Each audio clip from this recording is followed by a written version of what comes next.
What you writing? I'm not. Oh, well, it looks like you're writing. I see red on the page. Now we write it. Oh, okay, gotcha. All right. Welcome to the MasterMind Library. I am. They call me Ferdinand, the bringer of balance, leader of many disciplines, and your host of the MasterMind Library, the home of the MasterMind Book Club on FHTII.com.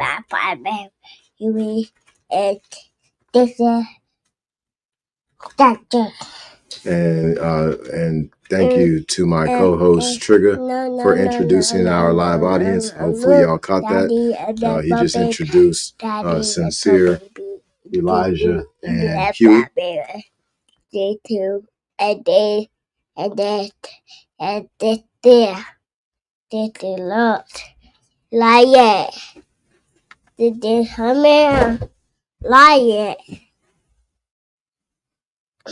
think you being summoned, Elijah.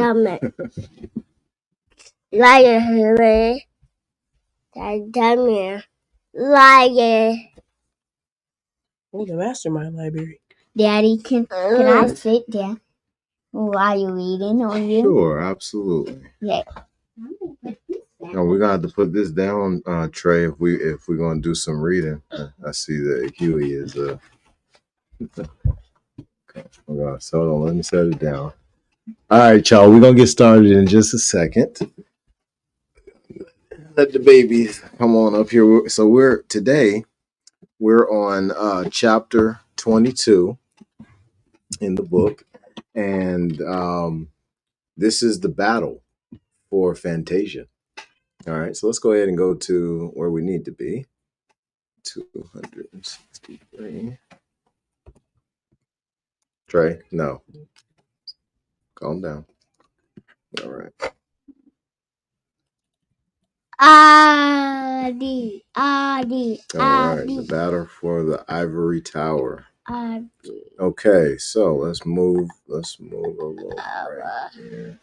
Okay, we're a little bit larger. That's good. Right. Okay, we're ready to go. Vigilant scouts returned to camp, reporting that the ivory tower was not far off and could be reached in 2 or at the most 3 days' marches. But Bastian seemed irresolute. He kept ordering rest stops, but before the troops were half settled, he would make them start out again. No one knew why he was behaving so strangely, and no one dared ask him. Since his great feat at the Star Cloister, he had been unapproachable, even for Exaid. All sorts of conjectures were rife, but most of the traveling companions were quite willing to obey his contradictory orders. Great wise men, they thought, often strike the common run of people as unpredictable. Atreyu and Falcor were equally at a loss. The incident at the Star Cloister had baffled them completely. Within Bastian, 2 feelings were at war, and he was unable to silence either one. He longed to meet Moonchild. Now that he was famous and admired throughout Fantasia, he could approach her as an equal. But at the same time, he was afraid she would ask him to return Orin to her. And what then? Would she try to send him back to the world he had almost forgotten? He didn't want to go back, and he wanted to keep the gem. But then he had another idea. Was it so certain that she wanted it back? Maybe she would let him have it as long as he wished. Maybe she made him a present of it, and it was good. What's up, buddy? Daddy. Are you good? You all right? Okay. At such moments, he could hardly wait to see her again. He rushed the caravan on, but then, assailed by doubts, he would order a stop and think it all over again. After alternating forced marches and prolonged delays, the procession finally reached the edge of the famous labyrinth. the immense flower garden with its winding avenues and pathways. On the horizon, the ivory tower gleamed white against the gold shimmering evening sky. Awed by the splendor and beauty of the sight, the armor of Fantasian stood silent, and so did Bastion. Even Exaid's face showed look of wonderment, which had never been seen before, and which soon vanished. Atreyu and Falcor, who were in the rear of the procession, remembered how different the labyrinth had looked the last time they had seen it, wasted with the ravages of the nothing. Now it was greener and more flourishing than ever before. Bastion decided to go no further that day, and the tents were pitched for the night. He sent out messengers to bring greetings to Moonchild and let her know that he would be arriving at the ivory tower next day. Then he lay in his tent and tried to sleep. He tossed and turned on his cushions. His worries left him no peace, but he was far from suspecting that this would be his worst night since coming to Fantasia. Toward midnight, soon after falling into a restless sleep, he was awakened by excited whisperings outside his tent. He got up and went out. "What's going on?" he asked sternly. "This messenger," replied Ilwan, the blue jinn, "claims he is bringing you news so important that it can't wait until tomorrow." The messenger, whom Ilwan had picked up by the collar, was a Nimble, a creature bearing a certain resemblance to a rabbit, except that its coat was of bright-colored feathers instead of fur. Nimblies are among the swiftest runners in Fantasia and can cover enormous distances with incredible speed. When running, they become almost invisible except for the trail of dust clouds they leave behind them. That is why the Nimble had been chosen as messenger. After running to the ivory tower and back in next to no time, he was desperately out of breath when the jinn set him down in front of Bastion. "Forgive me, sire," he said, bowing and panting. "Forgive me if I make so bold as to disturb your rest. But you would have every reason to be displeased with me if I failed to do so. Moonchild is not in the ivory tower. She has not been there for a long, long time, and no one knows where she is." Suddenly, Bastion felt cold and empty inside. "You must be mistaken. That can't be true. That can't be. The other messengers will tell you the same thing when they get back, sire." After a long silence, Bastion said tonelessly, "Thank you. Dismissed." He went back into his tent, sat down on his bed, and buried his head in his hands. This seemed impossible. Moonchild must have known he was on his way to her. Could it be that she didn't want to see him again? Or had something happened to her? No, how could anything happen to her in her own realm? But the fact remained, she was gone, which meant that he didn't have to return Orin to her. At the same time, he felt bitterly disappointed that he wouldn't be seeing her again. Whatever her reasons may have been, he found her behavior unbelievable. No, insulting. Then he remembered what Falcor and Atreyu had told him, that no one could meet the childlike empress more than once. The thought made him so unhappy that he suddenly longed for Atreyu and Falcor. He needed someone to talk to confide in. Then he had an idea. If he put on the belt Gimel and made himself invisible, he could enjoy their comforting presence without mentioning the humiliation he felt. He opened the ornate casket, took out the belt, and put it on. Then, after waiting until he had got used to the unpleasant sensation of not seeing himself, he went out and wandered about the tent city in search of Atreyu and Falcor. Wherever he went, he heard excited whispers. Figures darted from tent to tent, here and there, Several creatures were huddled together, talking and gesticulating.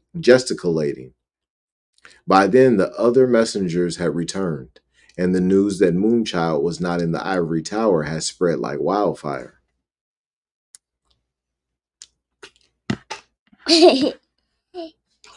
Atreyu and Falcor were under a flowering rosemary tree at the very edge of the camp.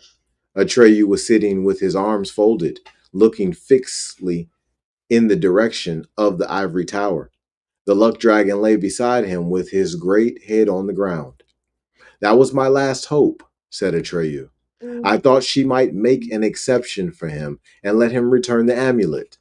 Now all is lost. She must know what she's doing, said Falcor. At that moment, Bastion located them and sat down invisibly nearby. Is it certain? Atreyu murmured. He mustn't be allowed to keep Auron. What will you do? Falcor asked. He won't give it up of his own free will. Then I will have to take it from him, said Atreyu. At those words, Bastion felt the ground sinking from under him. That won't be easy, he heard Falcor saying. But if you do take it, I trust that he won't be able to get it back. That's not so sure, said Atreyu. He'll still have his great strength and his magic sword. But the gem would protect you, said Falcor, even against him.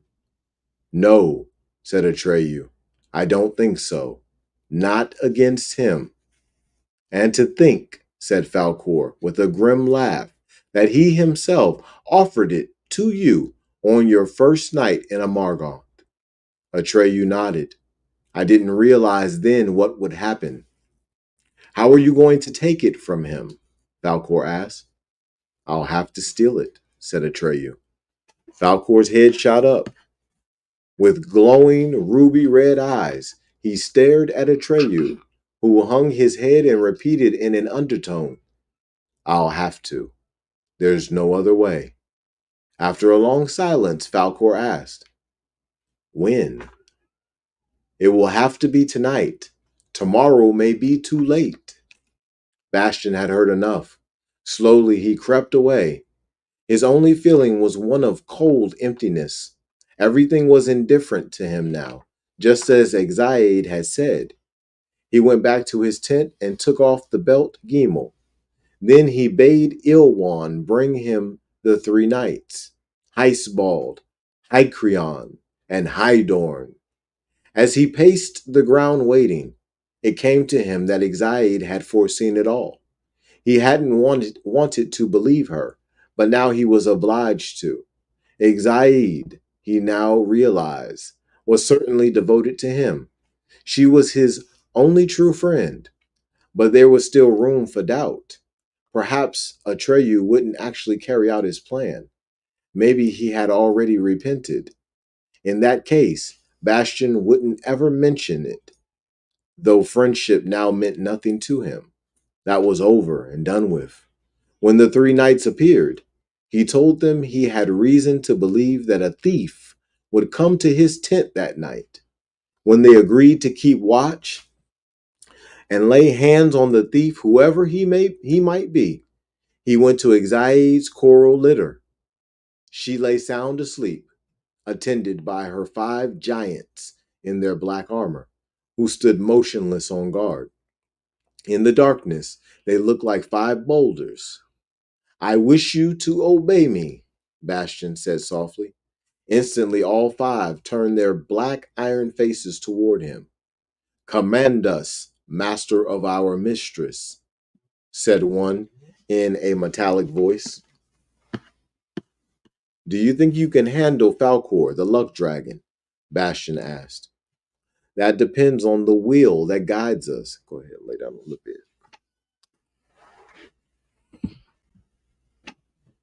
That depends on the will that guides us, said the metallic voice. It is my will, said Bastion. Then there is no one we cannot handle, was the answer. Good. Then Go close to where he is, he pointed. That way. As soon as Atreyu leaves him, take him prisoner, but keep him there. I'll have you called when I want you.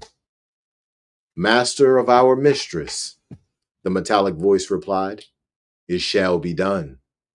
The 5 black giants marched off in step. Exaid smiled in her sleep. Bastion went back to his tent, but once inside of it, he hesitated. If Atreyu should really attempt to steal the gem, he didn't want to be there when they seized him. He sat down under a tree nearby and waited, wrapped in his silver mantle. Slowly the time passed. The sky paled in the east. It would soon be morning. Bastion was beginning to hope that Atreyu had abandoned his project when suddenly he heard a tumult in his tent. And a moment later, Hycrion led Atreyu out with his arms chained behind his back. The 2 other knights followed. Bastion dragged himself to his feet and stood leaning against the tree. So, he's actually done it, he muttered to himself. Then he went to his tent. He couldn't bear to look at Atreyu, and Atreyu too kept his eyes to the ground. Ilwan, said Bastion to the blue djinn, wake the whole camp. I want everyone here, and tell the black giants to bring Falkor. The djinn hurried off with the rasping cry of an eagle. Wherever he went, the denizens of the tents, large and small, began to stir. He didn't defend himself at all, said Hycrion, with a movement of his head toward Atreyu, who was standing there motionless with eyes downcast. Bastion turned away and sat down on a stone. By the time the 5 armored giants appeared with Falkor, a large crowd had gathered. At the approach of the stamping metallic steps, the crowd opened up a passage. Falkor was not chained, and the armed guards were not holding him, but merely marching to the left and right of him with drawn swords. He offered no resistance. Master of our mistress, said one of the metallic voices.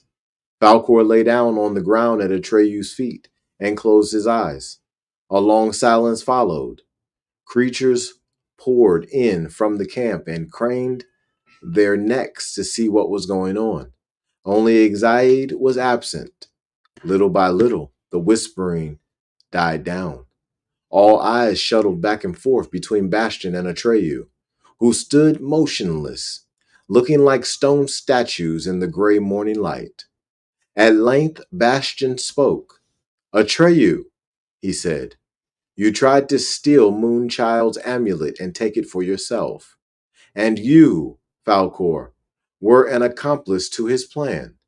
Not only have you both been untrue to our old friendship, you have also been guilty of disobedience to Moonchild, who gave me the gem. Do you confess your wrong? Atreyu cast a long glance at Bastion. Then he nodded. Bastion's voice failed him. It was some time before he could go on. I have not forgotten, Atreyu, that it was you who brought me to Moonchild. I have not forgotten Falkor's singing in Amargon. So I will spare your lives, the lives of a thief and of a thief's accomplice. Do what you will, just so you go away. The farther the better, and never let me lay eyes on you again. I banish you forever. I have never known you. He bade Hycrion remove Atreyu's chains, then he turned away. Atreyu stood motionless for a long while. Then he cast another glance at Bastion.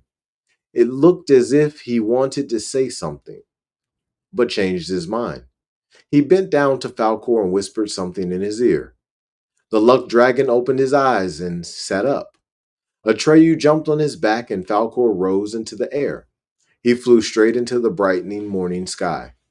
And though his movements were heavy and sluggish, he soon vanished in the distance. Bastion went to his tent and threw himself down on his bed. At last you have achieved True greatness, said a soft voice. Now you've stopped caring for anything. Now nothing can move you. Bastion sat up. It was Exaid. She was squatting in the darkest corner of the tent. You, said Bastion. How did you get in? Exaid smiled. Oh, my lord and master, no guards can shut me out. Only your command can do that. Do you wish to send me away? Bastion lay back and closed his eyes. After a while, he muttered, It's all the same to me. Go or stay. For a long while, she watched him from under her half-lowered lids. Then she asked, What are you thinking about, my lord and master? Bastion turned away and did not reply. It was plain to Exaid that this was no time to leave him to himself. In such a mood, he was capable of slipping away from her. She must comfort him and cheer him up in her own way, for she was determined to hold him to the course she had planned for him and for herself. And she knew that in the present juncture, no magical belts or tricks would suffice. It would take stronger medicine, the strongest medicine available to her, namely, Bastion's secret wishes. She sat down beside him and whispered in his ear, When, O Lord and Master, will you go to the ivory tower? I don't know, said Bastion. What can I do there if Moonchild is gone?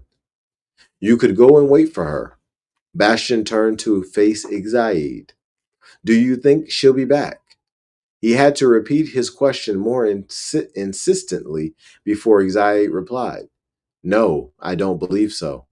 I believe she has had to leave Fantasia forever, and that you, my lord and master, are her successor. Slowly, Bastion sat up and looked into Exaid's red and green eyes. It was some time before he grasped the full meaning of her words. I, he gasped, and his cheeks broke out in red spots. Do you find the idea so frightening? Exaid whispered. She gave you the emblem of her power. She has left you her empire. Now, my lord and master, you will be the childlike emperor. It is only your right. You not only saved Fantasia by your coming, you also created it. All of us, I too, are your creatures. Why should you, the great knower, fear to take the power that is rightfully yours? Bastion's eyes glowed with a cold fever. And then Exaid spoke to him of a new Fantasia, a world molded in every detail to Bastion's taste, where he could create and destroy just as he pleased, where every creature, good or bad, beautiful or ugly, wise or foolish, would be the product of his will alone, and he would reign supreme and inscrutable, playing an everlasting game with the destinies of his subjects. Then alone, she concluded, will you be truly free, free from all obstacles, free to do as you please. Weren't you trying to find out what you really and truly want? Well, now you know. That same morning, they broke camp, and led by Bastion and Exaid in the coral litter, the great procession set out for the ivory tower. A well-nigh endless column moved along the twining paths of the labyrinth. In the late afternoon, when the head of the column reached the ivory tower, the last stragglers had barely entered the great flowering maze. Bastion could not have wished for a more festive reception. On every roof and battlement stood elves with gleaming trumpets, blaring away at the top of their lungs. The jugglers juggled. The astrologers proclaimed Bastion's greatness and good fortune. The bakers baked cakes as big as mountains. The ministers and counselors escorted the choral litter through the teeming crowd on the high street, which wound in an ever narrowing spiral up the conical tower to the great gate leading into the palace, followed by Exaid and the dignitaries. Bastian climbed the snow-white steps of the broad stairway, traversed halls and corridors, passed through a second gate, through a garden full of ivory animals, trees, and flowers, mounted higher and higher, crossed a bridge, and passed through the last gate. He was heading for the Magnolia Pavilion at the very top of the tower, but the blossom was closed, and the last stretch of the way was so steep and smooth that no one could climb it. Bastian remembered that the wounded Atreyu had not been able to climb that slope, not by his own strength at least, because no one who has ever reached the Magnolia Pavilion can say how he got there. For this victory must come as a gift. But Bastian was not Atreyu. If anyone was now entitled to bestow the gift of this victory, it was he. And he had no intention of letting anything stop him. Bring workmen, he commanded. I want them to cut steps in this smooth surface. I wish to make my residence up there. Sire, one of the oldest counselors ventured to object. That is where our golden-eyed commander of wishes lives when she is here. Do as you're told, Bastian roared at him. The dignitaries turned pale and shrank back from him, but they obeyed. Workmen arrived with mallets and chisels, but try as they might, they couldn't so much as chip the smooth surface of the dome. The chisel leapt from their hands without leaving the slightest dent. Think of something else, said Bastian angrily. My patience is wearing thin. Then he turned away, and while waiting for the Magnolia Pavilion to be made accessible, he and his retinue, consisting chiefly of Exaid, the three knights, Heisbald, Hycreon, and Hydorn, and Ilwan, the blue djinn, took possession of the remaining rooms of the palace. That same night, he summoned all the ministers and counselors who had served Moonchild to a meeting in the large, circular hall where the Congress of Physicians had once met. Then he informed them that the golden-eyed commander of wishes had left them. Bastian Balthasar Buck's power over the endless Phantasian Empire, and that he was now taking her place. In conclusion, he demanded perfect obedience. Even, or I might say especially, he added, when my decisions are beyond your understanding, for I am not of your kind. He then announced that in exactly 77 days, he would crown himself childlike emperor of Fantasia, and that the event would be celebrated with such splendor that it would outshine anything ever done in Fantasia. And he ordered the counselors to send messengers forthwith to every part of the realm, for he wished every nation of the Phantasian Empire to be represented at his coronation. Thereupon, Bastian withdrew, leaving the counselors and other dignitaries alone with their bewilderment. They didn't know what to do. What they had heard sounded so monstrous that for a long while they could only stand there silently, hanging their heads. Then they began to deliberate. And after many hours, they came to the conclusion that they would have to obey Bastian's commands, for he bore the emblem of the childlike empress, and that entitled him to obedience regardless of whether Moonchild had really abdicated in his favor or whether this was just another of her unfathomable decisions. And so the messengers were sent and all Bastian's orders were carried out. He himself took no further interest in the coronation, but left all the details to Exaid, who kept the whole court so busy that hardly anyone had time to think. During the next days and weeks, Bastian spent most of his time in the room he had chosen, staring into space and doing nothing. He would have liked to wish for something or make up a story to amuse himself, but nothing occurred to him. He felt hollow and empty.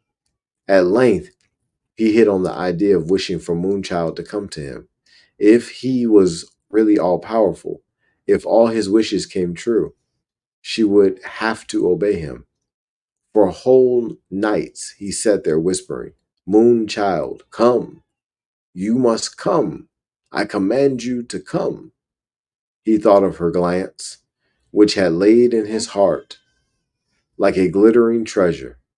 But she did not come, and the more he tried to make her come, the fainter became his memory of that glitter in his heart, until in the end all was darkness within him.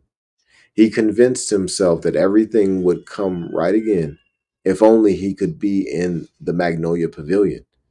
Time and again, he went up to the workmen and tried to spur them with promises or threats, but all to no avail. Ladders broke, nails bent, chisels split. Hycreon, Heisbald, and Hydorn, with whom Bastion would gladly have chatted or played games, were as good as useless. In the deepest cellar of the ivory tower, they had discovered wine. There they sat day and night, drinking, playing dice, bellowing silly songs, or quarreling, and as often as not attacking one another with their swords. Sometimes they staggered up and down the high street, molesting the fairies, elves, and other female denizens of the tower. "What do you expect, sire?" they said when Bastion found fault with them. "You must give us something to do." But Bastion couldn't think of anything and bade them wait until his coronation, though he himself couldn't have said what difference that would make. Little by little, the weather changed for the worse. Sunsets of liquid gold became more infrequent. Almost always the sky was gray and overcast. Not a breeze stirred. The air grew sultry and lifeless. The day appointed for the coronation was near. The messengers returned. Some brought delegates from remote corners of Fantasia, but others arrived empty handed, for many of the nations refused out of hand to be represented at the ceremony, and in some countries there had been veiled or open rebellion. Bastion stared into space. "Once you are emperor," said Exaid, "you will put the house in order." "I want them to want what I want," said Bastion.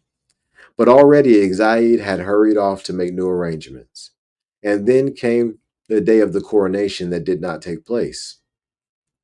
It went down in the history of Fantasia as the day of the bloody battle for the ivory tower. There was no dawn that morning. The sky was too covered with thick, laden gray clouds. The air was almost too heavy to breathe. Working hand in hand with the ivory tower's 14 masters of ceremony, Exaid had drawn up an elaborate program for the celebration. Beginning early in the morning, bands on all the streets and squares played music such as had never been heard in the ivory tower, strident yet monotonous. None who heard it could help jiggling his feet and dancing. The musicians wore black masks. No one knew who they were or where Exaid had found them. Every roof and house front was decorated with bright colored flags and pennants, but they hung sadly limp, for there was no wind. Along the high street and on the wall around the palace, hundreds of pictures had been set up, ranging in size from small to enormous, and all showed the same face, Bastion's.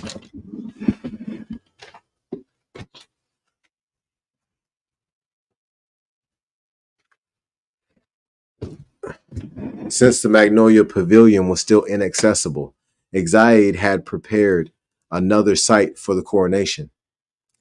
The throne was to be installed at the foot of the ivory steps near the palace gate. Lay down.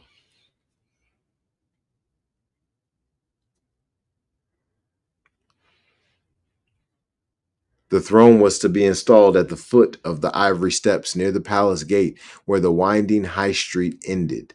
Thousands of golden censers were smoldering, and the smoke, with its lulling yet exciting fragrance drifted slowly up the steps and down the high street, finding its way into every last nook and cranny. The armored giants were everywhere. Only Exaid knew how she had managed to multiply the five she had left into such an army. And as if that were not enough, 50 of them were mounted on gigantic horses, which were also made of black metal and moved in perfect unison. The armored horsemen escorted a throne up the high street in a triumphal procession. It was as big as a church door and consisted entirely of mirrors of every size and shape. Only the cushion on the seat was covered with copper colored silk. Strangely, this enormous glittering object gilded up the spiral street. Trey, Trey, stop. Lay down. Close your eyes. Close your eyes.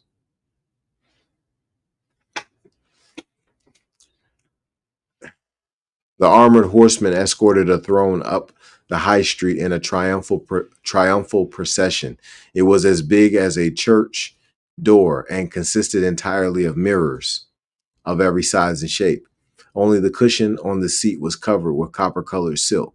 Strangely, this enormous glittering object gilded up the spiral street unaided, without being pushed or pulled. It seemed to have a life of its own.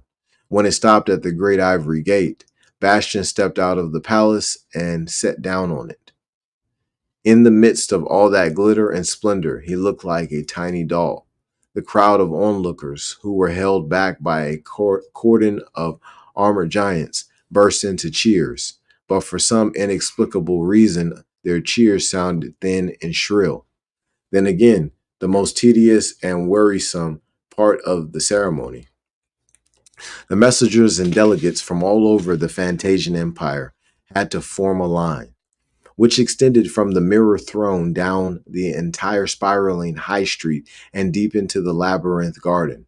Every single delegate, when his turn came, had to bow down before the throne, touch the ground 3 times with his forehead, kiss Bastion's right foot, and say, "In the name of my nation and my species, I beseech you, to whom we all owe our existence, to crown yourself childlike emperor of Fantasia." This has been going on for 2 or 3 hours when a sudden tremor passed through the crowd. A young fawn came dashing up the high street, reeled with exhaustion, pulled himself together, ran till he reached Bastion, and threw himself on the ground, gasping for breath. Bastion bent down to him. "How dare you interrupt this august ceremony?" "War, sire!" cried the fawn. "Atreyu has gathered a host of rebels and is on his way here with 3 armies. They demand that you give up Orin. If you will not, they mean to take it by force." The rousing music and the shrill cries of jubilation gave way to a deathly silence. Bastion turned pale. Then the 3 knights, Heisbald, Hycreon, and Hydorn, appeared on the run. They seemed to be in a remarkably good humor. "At last there's something for us to do, sire," all 3 cried at once. "Leave it to us. Just get on with your celebration. We'll round up a few good men and get after those rebels. We'll teach them a lesson they won't soon forget." Among the thousands of creatures present, quite a few were utterly useless for military purposes, but most were able to handle some weapon or to fight with their teeth or claws. All these gathered around the 3 knights, who led their army away. Bastion remained behind with the not-so-martial multitude to complete the ceremony, but his heart was no longer in it. Time and again, his eyes veered toward the horizon, which he could see from his throne. Great clouds of dust showed him that Atreyu's army was no joke. "Don't worry," said Exaid, who had stepped up to Bastion. "My armored giants haven't begun to fight yet. They'll defend your ivory tower. No one can stand up to them, except for you and your sword. A few hours later, the first battle reports came in. Atreyu had enlisted almost all the greenskins, at least 200 centaurs, 850 rock chewers, 5 luck dragons led by Falcor, who kept attacking from the air, a squadron of giant eagles who had flown from the mountains of destiny, and innumerable other creatures, even a sprinkling of unicorns. Though far inferior in numbers to the troops led by the knights Hycrion, Heisbald, and Hydorn, Atreyu's army fought so vigorously that they were soon approaching the ivory tower. Bastion wanted to go out and lead his army in person, but Exaid advised against it. "O Lord and Master," she said, "it is unseemly for the Emperor of Fantasia to take up arms. Leave that to your faithful subjects." All day the battle raged. The entire labyrinth became a trampled, blood-soaked battlefield. By late afternoon, despite the stubborn resistance of Bastion's army, the rebels had reached the foot of the ivory tower.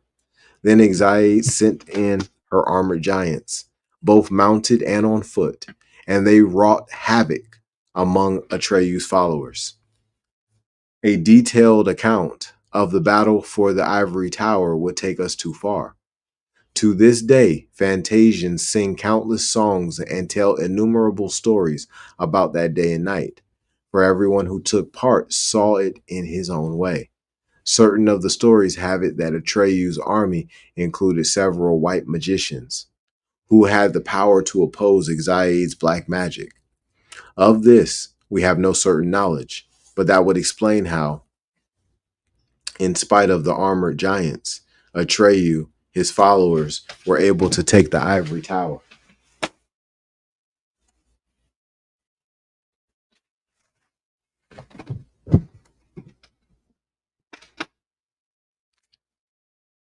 But there is another, more likely explanation. Atreyu was fighting not for himself, but for his friend, whom he was trying to save by defeating him. The night of the battle was starless, full of smoke and flames. Fallen torches, overturned censers, and shattered lamps had set the tower on fire in many places. The fighters cast eerie shadows. Weapons clashed and battle shouts resounded. Everywhere, through the flames and the darkness, Bastion searched for Atreyu. "Atreyu!" he shouted. "Atreyu, show yourself!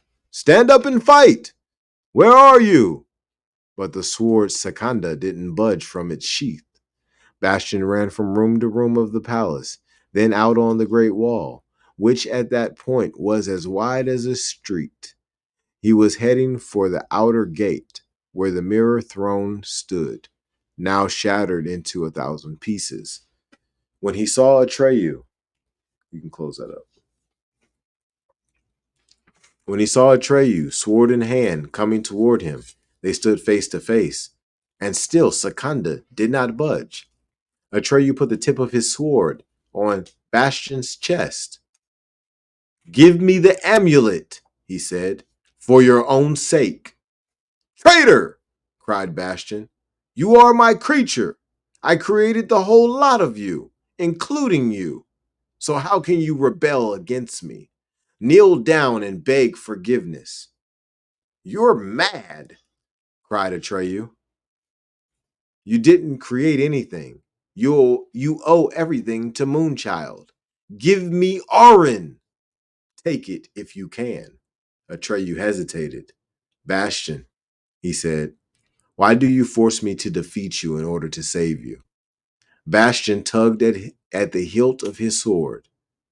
He tugged with all his might and finally managed to draw Secunda from its sheath, but it did not leap into his hand of its own accord. And at that same moment, a sound was heard. A sound so terrible that even the warriors on the high street outside the gate stood as though frozen to the spot, looking up at the two adversaries. Bastion recognized that sound. It was the hideous cracking and grinding he had heard when Grogramon turned to stone. Saganda's light went out, and then Bastion remembered how the lion had predicted what would happen if someone were to draw the sword of his own will. But by then it was too late to turn back. Atreyu tried to defend himself with his own sword. But wielded by Bastion, Sakanda cut it in two and struck Atreyu in the chest. Blood spurted from a gaping wound. Atreyu staggered back and toppled from the wall. But at that moment, a white flame shot through the whirling smoke, caught Atreyu in the fall, and carried him away. The white flame was Falkor, the luck dragon. Bastion wiped the sweat from his brow with his mantle and saw that its silver had turned black as the night, still with the sword Sakanda in hand. He left the wall and went down to the palace courtyard. While Bastion's victory over Atreyu, with Bastion's victory over Atreyu, the fortunes of war shifted. The rebel army, which had seemed sure of victory a moment before, took flight. Bastion felt as if he were caught in a terrible dream and could not wake up. His victory left him with a bitter taste in his mouth, but at the same time, he felt wildly triumphant. Wrapped in his black mantle, clutching the bloody sword, he passed slowly down the high street. The ivory tower was blazing like an enormous torch. Hardly aware of the roaring flames, Bastion went on till he reached the foot of the tower. There he found the remnants of his army waiting for him in the devastated labyrinth. Now a far-flung battlefield strewn with the corpses of Phantasians. Hycreon, Heisbald, and Hydorn were there too. The last two seriously wounded. Ilwan, the blue djinn, was dead.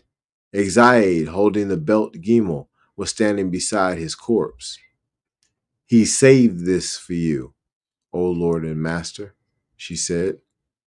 Bastion took the belt, folded it up, and put it in his pocket. Slowly he passed his eyes over his companions. Only a few hundred left, more dead than alive. They looked like a conclave of ghosts in the flickering light of the fires. All had their faces turned toward the ivory tower, which was collapsing piece by piece. The magnolia pavilion at the top flared, its petals open wide, and one could see that it was empty. Then it too was engulfed by the flames. Bastion pointed his sword at the heap of flaming ruins, and his voice cracked as he declared, "This is Atreyu's doing. For this I will pursue him to the ends of the world." Hoisting himself up on one of the gigantic metal horses, he cried, "Follow me!" The horse reared, but he bent it to his will and galloped off into the night. And that concludes chapter 22. On our next episode, we'll be coming back for chapter 23, the city of the old emperors. Man, this is kind of heavy right here. Uh, Bastion stabbed Atreyu. That's heavy. That's kind of hard. And we'll hope that Atreyu is still alive. But we're gonna have to see. Yeah, we're gonna have to see. You sad that Atreyu got stabbed, Boo Boo? Yes. Oh, okay. Yeah, I'm sad too. Yep. But we're gonna come back in for chapter 23.